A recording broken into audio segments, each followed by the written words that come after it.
내년부터 병장 월급이 20만 원대로 오르고 모든 병영생활관에 에어컨이 설치됩니다.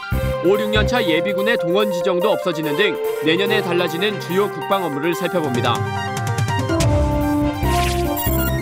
육군이 그동안 육군훈련소에서 시범 운영해 훈련병들로부터 좋은 반응을 얻어낸 의무실 진료 희망 기록지를 전 사단급 신병교육대로 확대합니다. 아프면 아프다고 말할 수 있는 문화가 확산될 것으로 기대됩니다. 창군 이래 70년간 유지됐던 육군의 군번 부여 체계가 바뀝니다. 내년 1월 1일부터 임관하는 간부의 경우 임관 성적이 아닌 일은 가나다 순으로 군번이 부여됩니다. 시청자 여러분 그리고 장병 여러분 안녕하십니까? 국방뉴스를 전해드립니다. 내년부터 병장 월급이 20만 원대로 오르고 모든 병영생활관에 에어컨이 설치됩니다. 국방부가 발표한 내년도 달라지는 주요 국방 업무를 김지한 기자가 전해드립니다. 내년도 병사들의 봉급이 올해 대비 9.6% 인상돼 상병 19만 5천 원, 병장은 21만 6천 원이 지급됩니다. 또한 내년 상반기까지 병영생활관 3만여 곳과 동원훈련장 900여 곳 등 모든 생활관과 동원훈련장에 100% 에어컨이 설치됩니다. 1인당 한 벌씩 지급하던 하계 전투복은 1인당 2벌씩으로 확대 지급됩니다. 설문조사 결과 장병들이 희망하는 것으로 파악된 밀착형 사각 팬티와 동계 생활모, 일명 비니를 비롯해 장병들이 외출 외박 휴가 시 사용하도록 군복과 어울리는 배낭형 가방도 신규 지급할 예정입니다. 남성 군인의 육아휴직 기간이 자녀 1인당 1년에서 3년으로 늘어나며 대상자가 육아휴직을 신청하면 반드시 허가하도록 관련 규정을 개정했습니다. 간호, 치과, 방사선 촬영 등의 자격증 보유자나 관련 학과 전공자를 대상으로 전문 의무병을 선발해 전공 분야를 살릴 수 있는 기회를 제공함과 동시에 무자격 의료 행위도 해소될 전망입니다. 5, 6년차 예비군의 동원 지정도 없어집니다. 지금까지 5, 6년차 예비군 가운데 동원으로 지정된 사람은 상당 거리 떨어진 훈련장에서 소집 점검 훈련을 해야 했지만 내년부터는 동원 지정이 사라지고 주민센터 등 거주지와 가까운 곳에서 향방 예비군 훈련을 받게 됩니다. 현역으로 입대한 병사가 입영부대에서 실시한 신체검사에서 부적합 판정을 받고 귀가한 경우 해당 기간도 군복무 기간으로 포함됩니다. 방위사업 원가관리의 투명성 강화를 위해 허위 원가 자료 제출로 인한 부당 이득금 발생 시 부과되는 가산금을 종전 100%에서 200%로 2배 확대하고 방산 중소기업의 경쟁력 강화를 위해 방산원가 보상 이윤도 확대합니다. 국방뉴스 김지한입니다. 육군이 내년부터 전 사단급 신병교육대에 의무실 진료희망 기록지와 진료 접수 간소화 시스템을 도입합니다. 육군은 이를 통해 훈련병들이 본인의 건강 상태를 숨기지 않고 표현하는 문화를 정착시키겠다고 설명했습니다. 김하영 기자가 보도합니다. 아프면 아프다고 말할 수 있는 문화를 확산시키기 위해 육군이 내년부터 의무실 진료 희망 기록지를 전 사단급 신병교육대에 적용하겠다고 밝혔습니다. 의무실 진료 희망 기록지는 언제라도 훈련병이 자신의 건강 상태와 증상, 희망 진료 분야를 기록할 수 있도록 개인 사물함에 부착됩니다. 당직 근무자가 이를 확인해 환자를 파악하고 진료 시간과 인원을 배분하는 방식으로 운영됩니다. 육군본부 의료관리과는 훈련병들이 갑작스럽게 변화된 환경과 주변 분위기로 인해 아플 때 제대로 표현하지 못하는 경우가 있다며 진료 희망 기록지를 활용하면 자신의 몸 상태를 눈치 보지 않고 알릴 수 있다고 설명했습니다. 이와 연계해 나라사랑 카드를 활용해 진료를 신청할 수 있는 진료 접수 간소화 시스템도 도입됩니다.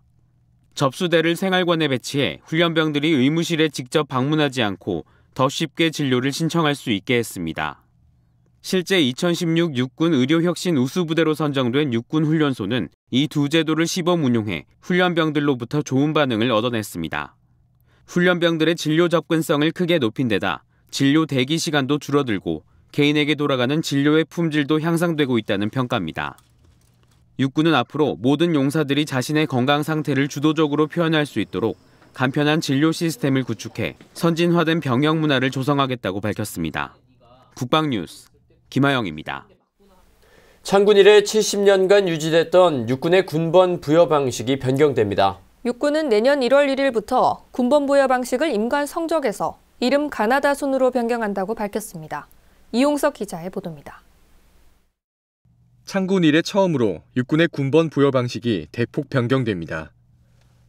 군번은 1946년 1월 15일 창군 당시부터 부여됐습니다. 처음에는 5자릿수 군번을 지원자 접수 순으로 출신 구분 없이 부여했으나 같은 해 6월 15일 육군 사관생도 양성 때부터 현재까지 임관 교육 성적 순에 따라 군번을 나눴습니다. 현행 군번 체계는 육군 간부의 경우 임관 성적에 따른 군번 부여 방식이지만 앞으로는 이름 가나다 순으로 바뀝니다. 만약 임관일과 이름이 같을 경우에는 생년월일과 주민번호 뒷자리 순으로 번호가 부여됩니다. 육군은 군번 부여 방식 변경 이유를 임관 성적에 따른 군번 부여로 우열의식과 개인 인권 침해 등의 문제를 없애기 위해서라고 밝혔습니다. 한편 병사는 입대일자와 생년월일, 이름 가나다, 주민번호 뒷자리 순에서 입대일자와 이름 가나다, 생년월일, 주민번호 뒷자리 순으로 변경됩니다. 입대일자와 이름이 같은 병사는 생년월일로 우선순위를 매기고 입대일자와 이름, 생년월일도 같으면 주민번호 뒷자리로 번호를 매긴다는 겁니다. 개선된 군번은 내년 1월 1일 입대 장병부터 적용되며 인식표와 군번줄은 그대로 유지됩니다. 육군은 군번 부여 방식 개선으로 군번에 대한 불필요한 선입견과 개인 프라이버시 침해를 방지하고 장병들이 군번을 개인의 고유 번호로 소중하게 생각함은 물론 군의 단결과 화합에도 기여할 것으로 기대한다고 강조했습니다. 국방뉴스 이용석입니다.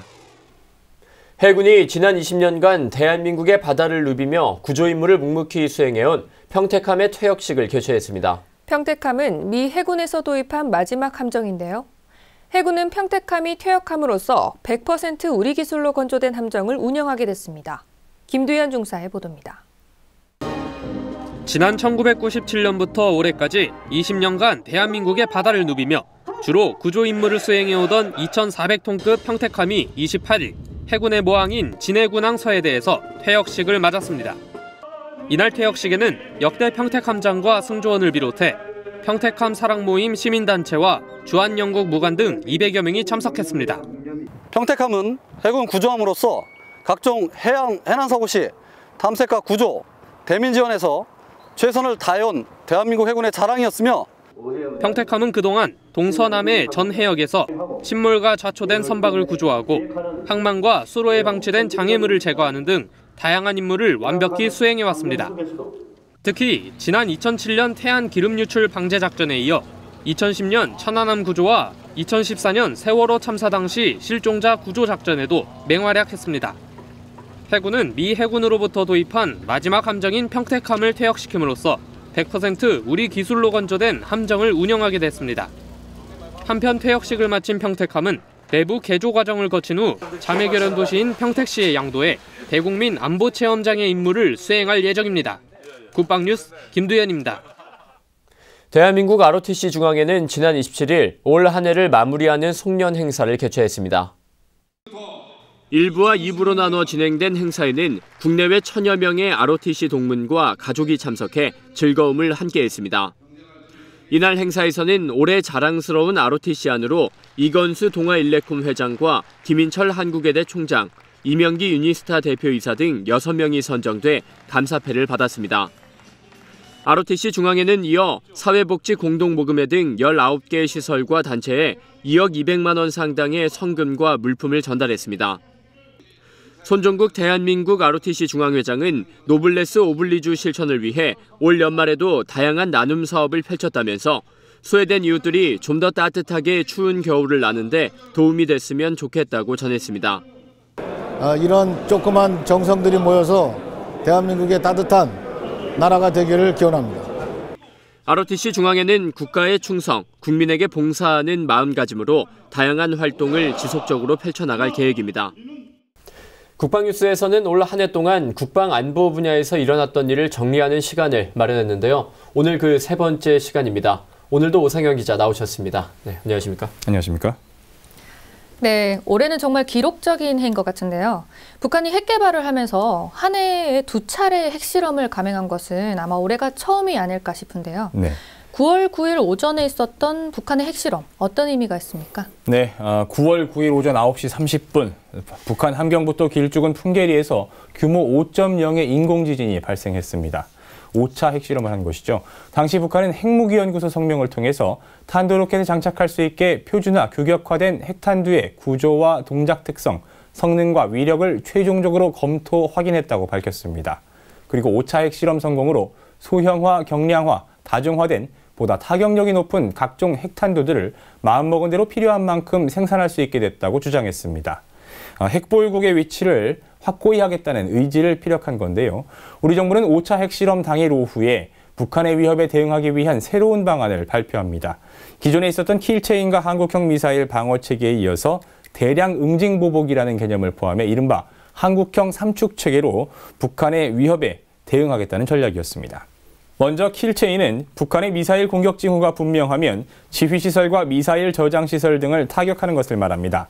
그리고 만약 북한이 미사일을 발사한다면 그때는 한국형 미사일 방어체계 KAMD 체계가 작동을 합니다.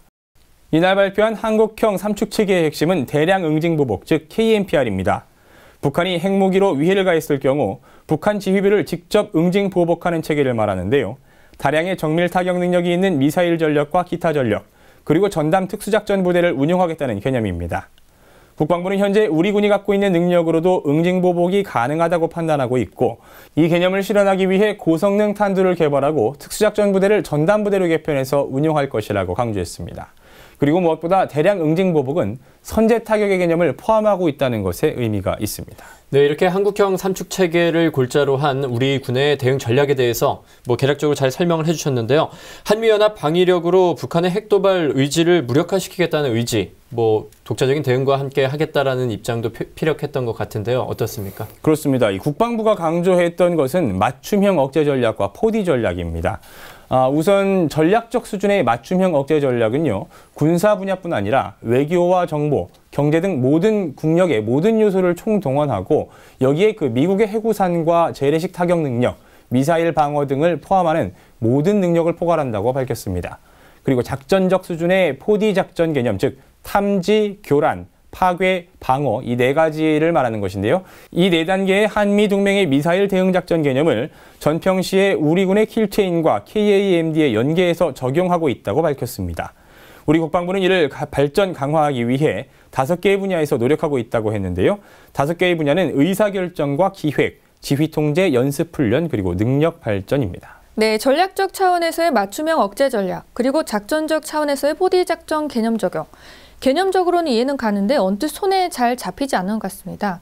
그렇다면 우리나라와 미국이 했던 손에 잡히는 조치들, 어떤 것들이 있었습니까? 네, 우리나라와 미국의 또 정부와 국방부가 이런 개념을 적용하고 발전시키면 이를 실제로 실현하는 것이 합동참모본부와 각 군이겠죠. 가장 확실하게 드러나는 훈련이 하나 있었습니다. 바로 올해 환태평양 군사훈련, 림팩을 계기로 우리나라와 미국, 일본의 함정이 실시한 미사일 경보훈련을 꼽을 수 있습니다. 지난 6월 28일이었죠. 하와이 인근 해상에서 열린 미사일 경보훈련, 일명 퍼시픽 드래곤 훈련은요.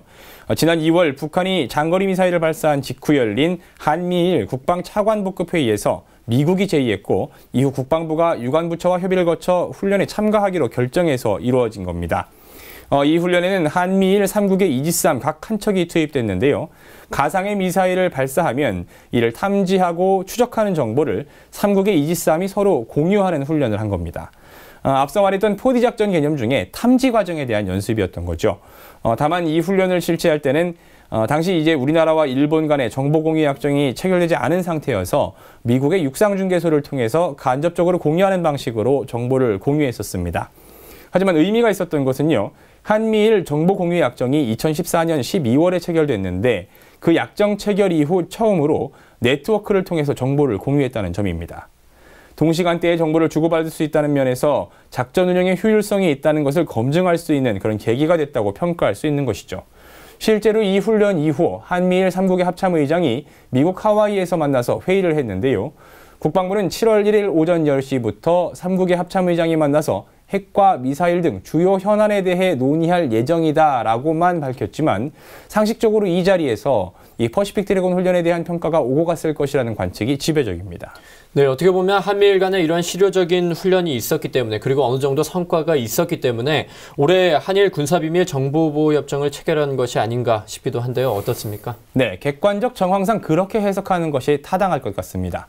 북한이 1년에 2차례나 핵실험을 하고 또 20차례에 걸친 미사일 발사 도발을 한 상황에서 한미뿐 아니라 한미일이 협력해서 이 문제를 풀어야 한다고 생각했기 때문에 서둘렀던 것 아닌가 싶습니다.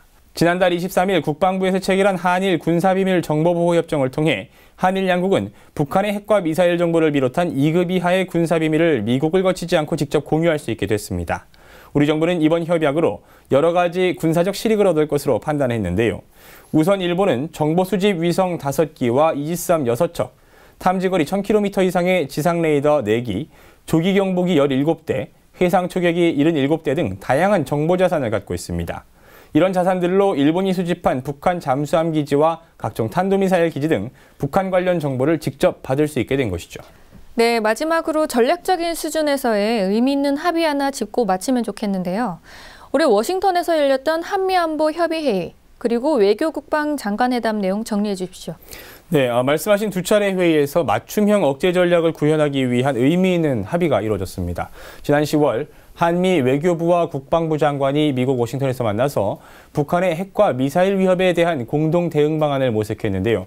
양국의 장관들은 해구산뿐 아니라 재래식 타격 능력과 미사일 방어 능력 등 모든 범주의 군사적 능력을 활용해 확장 억제를 제공한다는 공약을 재강조하면서 2+2 회의체 산하에 한미 확장 억제 전략 협의체를 마련하기로 했다고 합의했습니다. 그리고 이 전략 협의체의 첫 회의를 지난 20일 워싱턴에서 했는데요.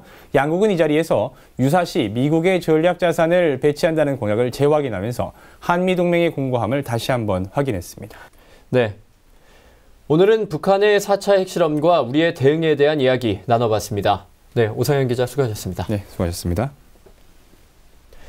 그러면 계속해서 사회 각계각층 인사들로부터 군 장병을 위한 응원 메시지를 들어봅니다. 오늘은 군인공제회 이상돈 이사장이 우리 장병들에게 전하는 메시지입니다.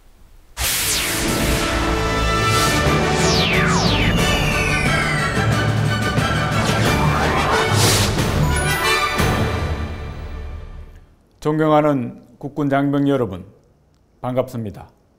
군인공제회 이사장입니다.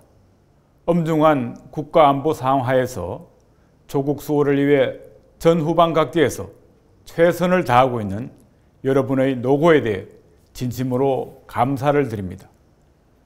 군인공제회는 군인 및 군무원의 생활 안정과 복지 정진을 도모하고 국군의 전력 향상에 이바지하기 위해 1984년도에 창립되어 33년째 운영되고 있는 국군의 종합복지기관입니다.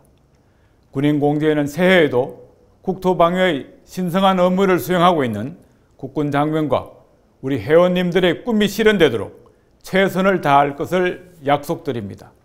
존경하는 국군 장병 여러분, 2017년도는 액을 쫓고 복을 부르는 닭의 해입니다.